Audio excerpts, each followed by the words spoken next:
Hey guys, welcome back to my channel. It's your girl Theodora, and if you're new here, hello. Click that subscribe button, like, share, comment down below. Now from the title, already you know this video is about, so let's just jump right into it. So this video should be titled How I Reclaimed My Life After Having a Child at 21. It never really happened. I created a whole new life for myself. Like, it was literally a butterfly effect. Like, I was a cocoon and I blossomed into a butterfly, or however it goes.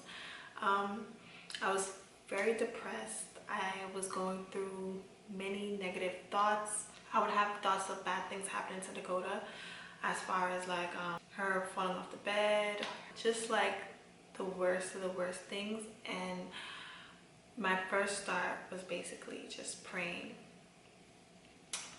that these thoughts would wash away from my head, because it was truly uncontrollable. Like, it was to a point where I would just watch her sleep. There was many nights I wouldn't sleep because I was just so worried about her. And I don't know where it came from. I watched your video. It was so inspirational. What was the turning point for you postpartum? The turning point for me, as I said, it kind of like just gradually happened.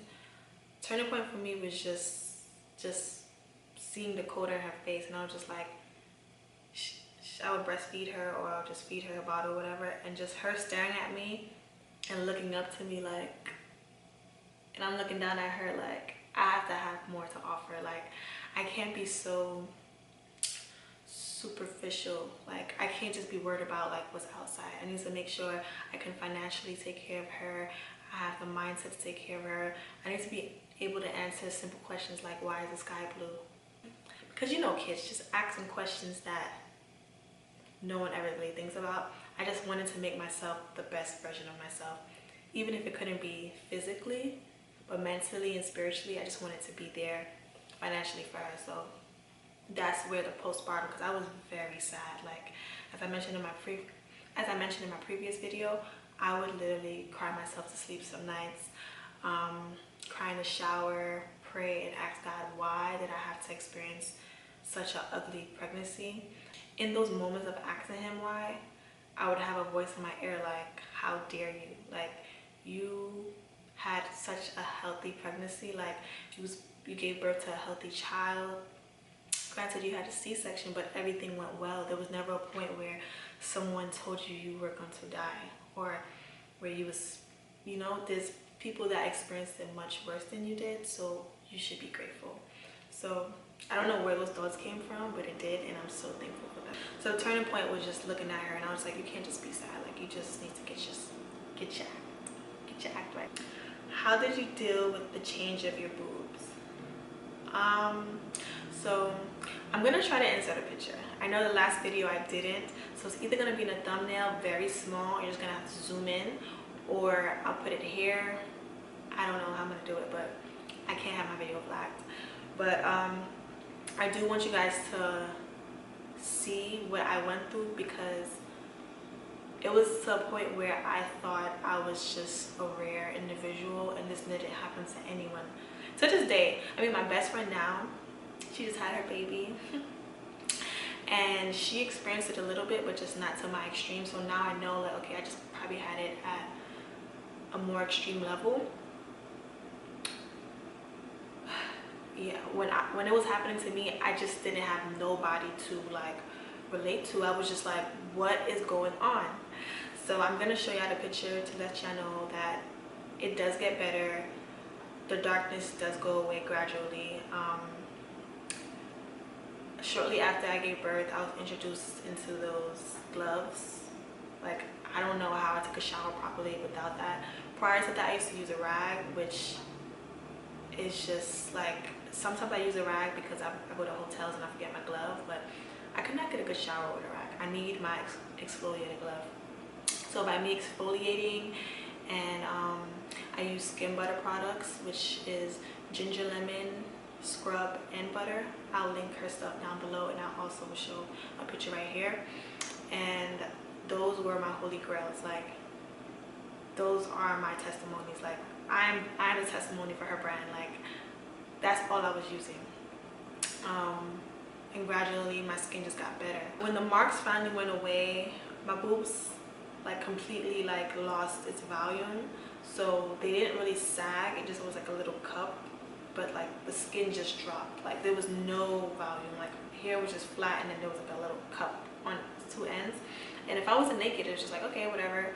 And as I mentioned earlier, I wasn't really worried about what people couldn't see. So I knew if I had clothes on, people would just assume that I snapped back and nothing changed.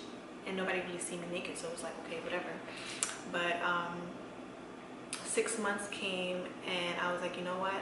I'm working now. Let me try to figure out how I'm gonna get my breasts done. I wasn't like super pressed, but I was kind of pressed. So I went to a few breast consultations, and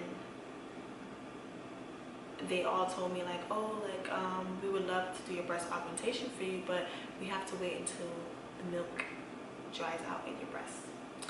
And when I finally went back and it dried out, which was a year later after I gave birth, I have low iron, so that held me back for another 1.5 years. So I kept on taking iron pills, and my iron would not get past 9. No, it would not get past a 9, and it had to be, I think, 10. I can't remember. I will link the video up here.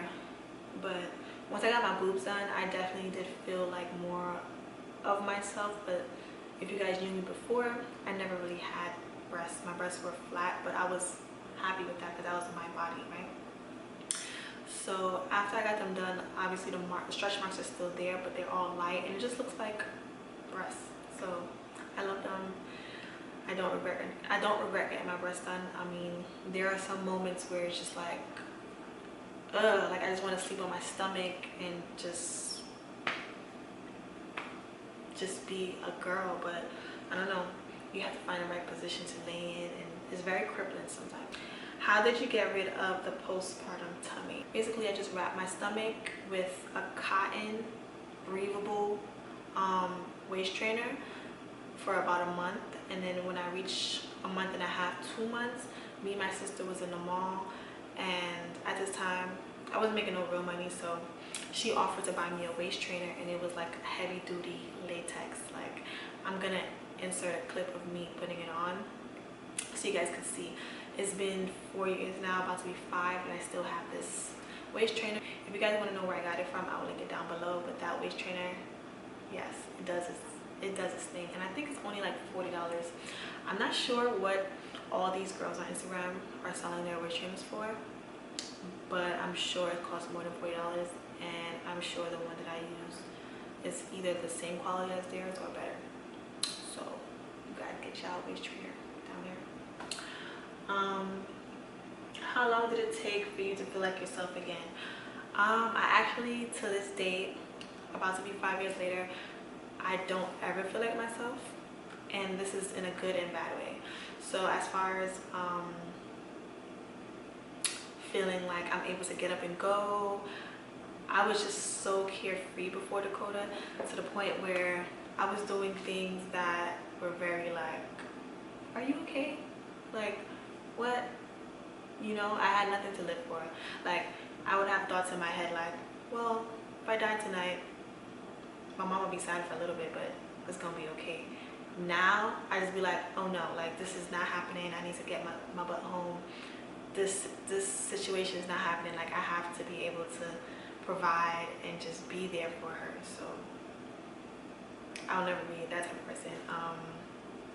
As far as my looks, my confidence, whatever, I'm way more confident than I was before I had Dakota. I had my own personal insecurities, just being tall and stuttering and not thinking I'm that pretty.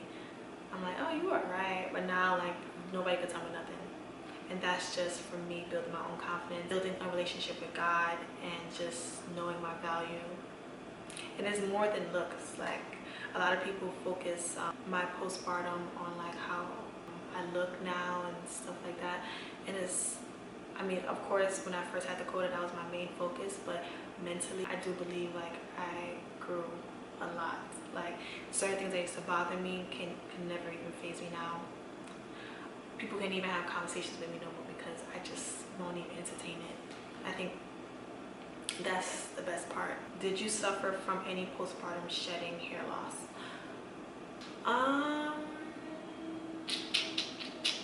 Not that I can remember.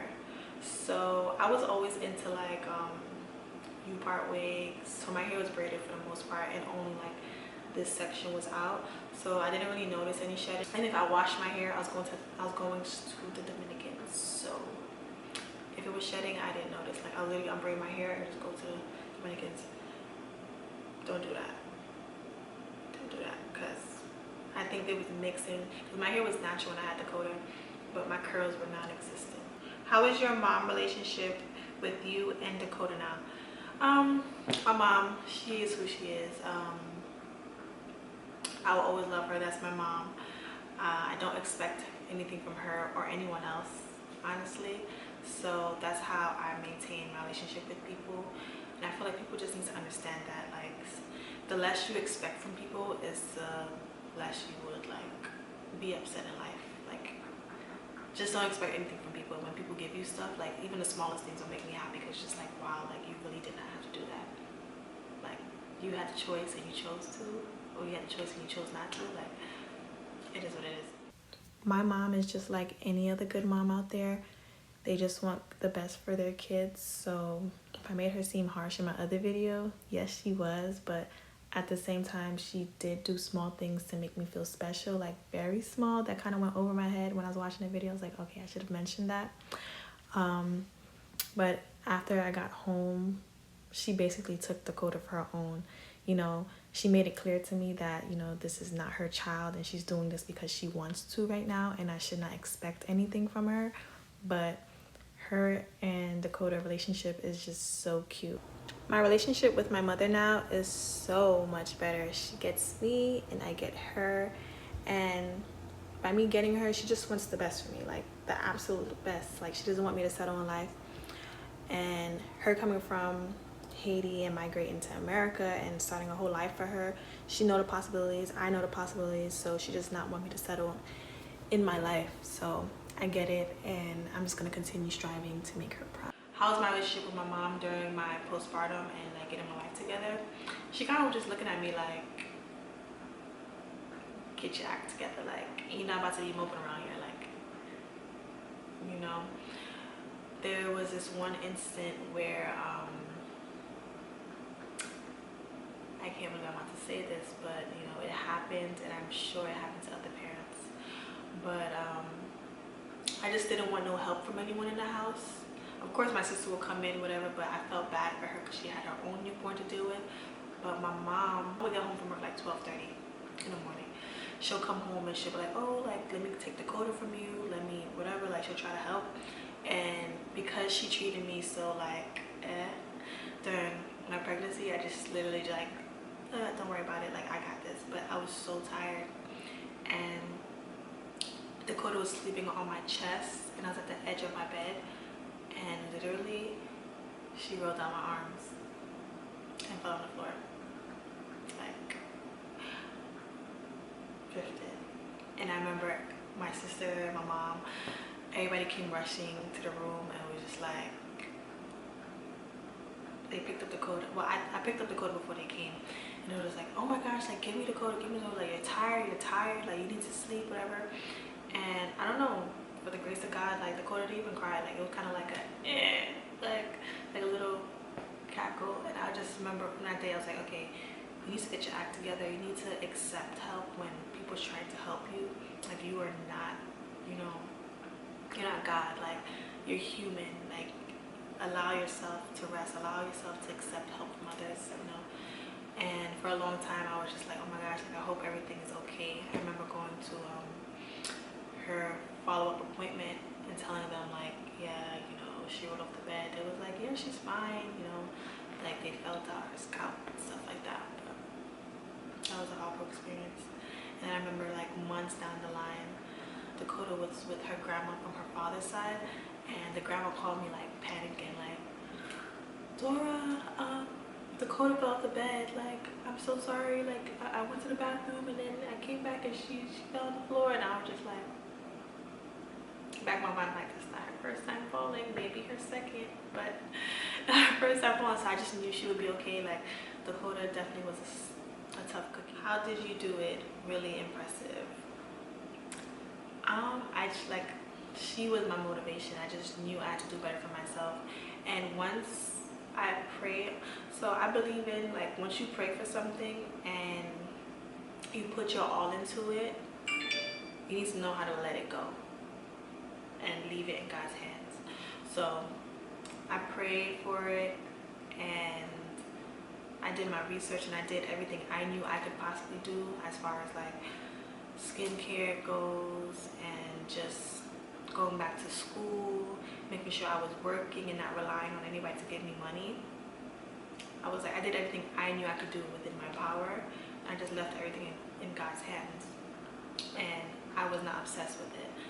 I'm not big on like the Bible and scriptures and stuff like that, but I literally have a voice that speaks to me and tells me, like, you need to stop obsessing over something, because once you obsess over it, you won't get it. Like, you need to know how to let things go and leave it in God's hands. So I don't know if I heard it somewhere before and I can't remember, but yeah. How long did the darkening take?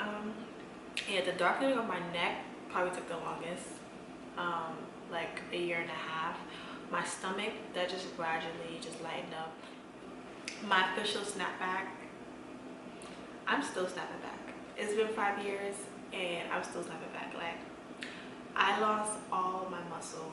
Like, I used to have like more definition in my legs, definition in my butt, and my arms and stuff like that. And me just being not as active, being pregnant, and even now, like, I have an office job, I'm sitting down 24/7. I lost all my muscle mass. So I feel like although my body is like snatched or whatever, it's all about diet. It's not really about anything else. But once I eat something that's like outside of my diet, I could easily blow up, like as far as with gas, or I could easily put on weight during the holidays because I don't work out. As of today though, I work out. I've been in the gym. Well, I've been working out from home 2 days straight now, and I'm trying to stay consistent. So I feel that although I have scars on my body from stretch marks, if my body is more toned, everything will look better. I'm not trying to be like I'm not gonna name drop because that's not cool, but I don't want to be like a bodybuilder type of girl or like super cut. I just want to be nice and lean, little definition in my legs, little definition in my stomach. I don't want a 4-pack or nothing. I just want a steady foundation so that when I do decide to eat bad once in a blue moon, it's not reflected on the outside. And yeah, I think I answered all of you guys' questions. My advice to anyone that's about to have a baby, or who's had a baby, or who's going through postpartum depression because of like their body appearance, or just possibly the baby father not wanting to be a part of baby life, or just baby father not doing what they're supposed to do, just let go of it. Pray on it and then let go of it. If it's meant to be, it'll work out. If it's not, that's just not your story, you know? The reason why I'm so positive on life and I'm always so optimistic is because I'm always only worried about myself. Like, I'm not worried about what somebody else could do for me or anything of that nature. Like, I'm always counting on myself because I'm not going to disappoint myself. And that was a big importance in my glow up, or how I reclaimed my life. And the reason why I say I didn't reclaim my life is because I created a whole new me that I didn't even see was possible. Like, me as this today, me here today, like me doing what I'm doing, me with the mindset I'm talking, thinking, I just never seen it for myself. So I definitely would not go back to that little girl that I was before. Like, I was so insecure. I needed validation from everyone. It feels good to have validation from other people, but you need to be able to give yourself validation to even be able to accept what anybody else has to say, because that's just a temporary fix. So that is very important. And to circle back a little bit, don't worry about the child's father. Like, if that's what you're focused on, it's just not gonna work out. You need to worry about yourself, secure your own bag, and just make yourself happy. And yeah, thank you for watching.